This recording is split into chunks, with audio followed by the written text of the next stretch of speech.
Yo mga idol, kumusta? Mandragma Sports TV nga pala ating pag-usapan. Barangay Nibra may bagong resback sa Game 6. Ginulat ang SMB at Jericho Cross. Matinding sinabi tungkol sa Hinebra. So mamayang 7pm na nga rin ang laban sa pamigitan ng ating Barangay Nibra laban sa upunan ng SMB mga idol. Kung sino na nga ba ang mas karapat dapat na makakapasok patungong finals laban sa TNT Tropang Giga.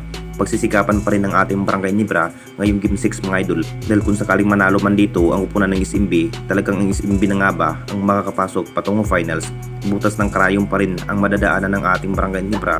May 2 game pa lamang po ang Jing Kings para makakapasok sa finals, pero hindi pa rin magiging madali para matalo lamang ang upunan ng SMB mga idol, dahil ito na nga ba ang hinihintay ng lahat, dahil ang plano pa rin ng ating Barangay Nibra makapaglaro na nga ba ang dating Hinebra player na si Jimmy Malonzo mga idol, magiging resback na nga ba sa Game 6. Alam na nating lahat sa naging kalagayan ng ating Barangay Nibra ngayong semis mga idol, talagang sila na nga rin ang natitihado sa laban, kung saan lamang na nga rin ang upunan ng SMB sa mid area, partikular kay Abay Junmar Pardo.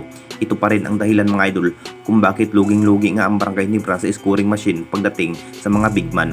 Kailangan na nga ba rumisback ang nasabing high flying forward na si Jimmy Malonzo mga idol? Marami pa rin ang nasasabi ma-reactivate na nga ba ito ng Barangay Nibra ang nasabing high flying forward, dahil siya pa rin ang magiging resback sa Game 6. Nakita naman nating lahat sa naging performance sa nasabing high flying forward na si Jimmy Malonzo mga idol, makapagtala pa rin ng 25 points ang kanyang naging average sa bawat laban. Kung bakit mas kinakailangan pa rin ng ating Barangay Nibra itong si Jimmy Malonzo mga idol para maglalaro kontra sa SMB sa Game 6 semifinals.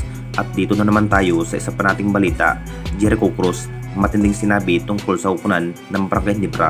Alam na nating lahat mga idol, ini-expect na nga rin ang lahat mga idol sa naging laban ng ating Barangay Nibra kung sino na nga ba ang karapat dapat na makakapasok sa finals laban nga sa TNT Tropang Giga. Masasabing mahihirapan dito ang Barangay Nibra kung sakaling ang SMB na nga rin ang manalo, sure win na pasok na nga rin sa finals. Pero hindi pa natin alam mga idol kung sino na nga ba ang mananalo, dahil hindi pa rin basta-basta ang Barangay Nibra, naging match pa rin ang laban.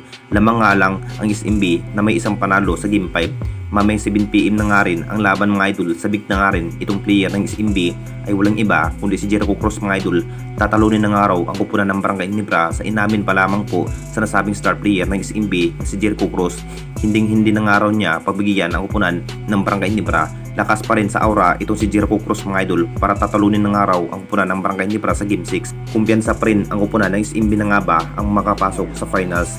Yabang agad ang nasabing player mga idol na dudurugin na nga raw ang kupunan ng Jing Kings sa Game 6. Tignan na lang natin lahat mga idol kung ano pa nga ba ang kayang gawin ni Jericho Cross mga idol. Kung may patunayan pa nga ba ang kanyang sinasabi, anong masasabi ninyo mga idol tungkol sa ating video?